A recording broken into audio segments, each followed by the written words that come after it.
1 minute brother brother brother brother. ஆட பீத்திர பயல receive பண்ணாம போயிட்டானே.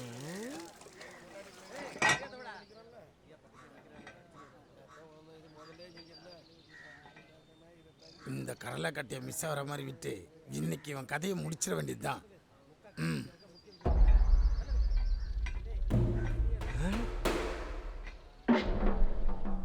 கையில கட்டிய வச்சிருக்கானே, இந்த இடம் சரியா வருமா? சிங்காவானு தெரியலையே, பாப்போம். வணக்கம் பிரதர். யாரா நீ? சம்பந்தம் இல்லாம வணக்கம் போடுற? சம்பந்தப்படுத்திக்கிறதுக்கு தாங்க வணக்கத்தையே கண்டுபிடிச்சிருக்காங்க. அது போக மனுஷனுக்கு மனுஷன் வணக்கம் சொல்றது ஒரு வழக்கம், நல்ல பழக்கம். அதை சுவிட்டா ரிசீவ் பண்ணாம ஏன் விரைக்கிறீங்க முறைக்கிறீங்க? ஒய் ஒய்யா, ஏய், தேவையில்லாம டிஸ்டர்ப் பண்ண வணக்கம் போட கை இருக்காது.